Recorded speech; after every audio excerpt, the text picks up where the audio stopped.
Muy buenas y bienvenidos un día más a Betatech. Para los que seáis nuevos en el canal, aquí hablamos de software y de tecnología, y concretamente en esta serie hablamos sobre patrones de diseño. Vamos a explicar uno a uno cada patrón de diseño, viendo sus utilidades y explicándolos con ejemplos. Si aún no sabéis lo que es un patrón de diseño, os dejo el índice de la serie por aquí arriba y en la descripción. Entonces, el patrón de este vídeo es el patrón de la factoría abstracta. La factoría abstracta es un patrón que tiene mucha relación con el patrón factory. De ahí que los nombres pues también se parezcan. Por lo que si aún no has visto qué es el patrón factory, te aconsejo que veas primero ese vídeo y luego vuelvas a ver este. ¿Ya? Perfecto. Pues con esto ya podemos profundizar un poco más en el patrón Abstract Factory. Y para ello vamos a hablar de un juego que podría ser un caso de uso de manual para implementar una factoría abstracta. Y es el caso de Super Mario Maker.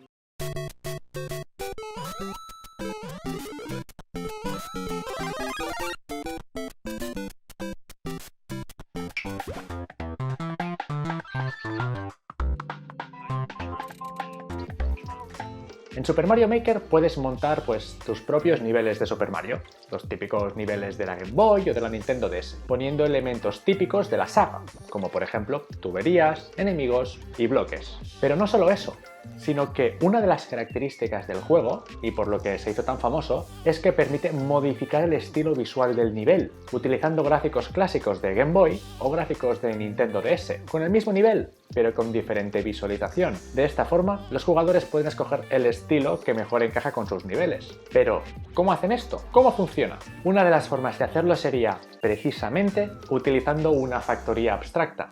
Vamos a ver cómo. Primero, vamos a ver qué problemas nos podemos encontrar si intentamos conseguir esta funcionalidad, pero utilizando simplemente el patrón factory. Pongamos que tenemos una factory que nos instancia objetos de la clase bloque interrogante. Según el estilo del nivel, nos puede instanciar elementos de la clase concreta Game Boy interrogante o Nintendo DS interrogante, aunque en realidad eso nos debería dar igual.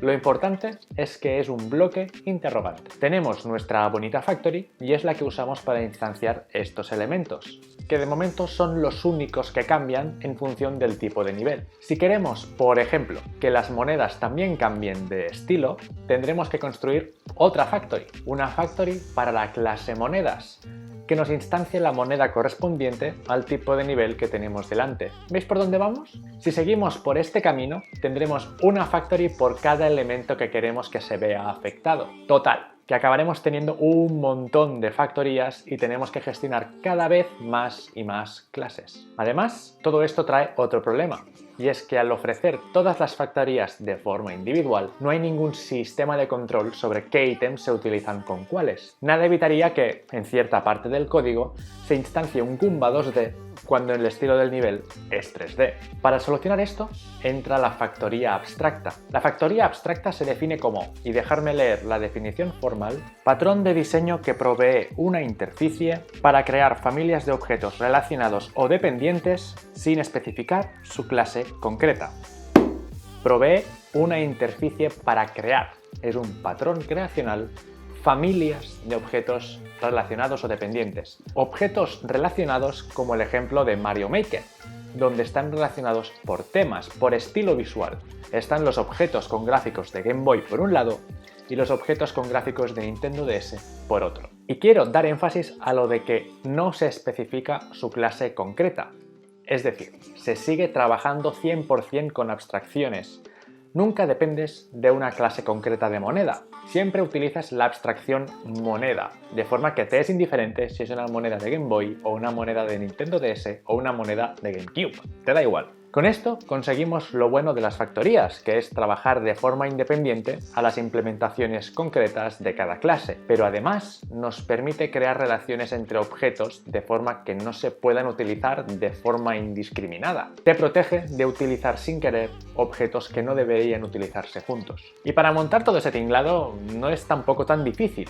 Es un poco lioso, pero no difícil. En vez de tener una factoría con un método de crear cierto objeto, tenemos una factoría abstracta que tiene varios métodos que crean diferentes tipos de objeto. En el ejemplo que estamos viendo, la factoría abstracta tendría definido el método de crear bloque interrogante y el de crear moneda. Sería responsabilidad de la implementación concreta de esta factoría abstracta, implementar estos métodos y crear instancias concretas de estos objetos. Por ejemplo, tendríamos la factoría abstracta Game Boy Theme Abstract Factory, que instancia siempre las clases concretas que implementan los gráficos de Game Boy. Y tendríamos lo mismo con la Nintendo DS Theme Abstract Factory, que implementaría estos mismos métodos, pero instanciando las clases concretas que implementan los gráficos de Nintendo DS. Y para evitar liarnos tanto, vamos a poner otro ejemplo, esta vez un poco aplicado al desarrollo de aplicaciones multiplataforma. Todos hemos oído hablar de Flutter o de React Native, que te permiten desarrollar aplicaciones tanto para Android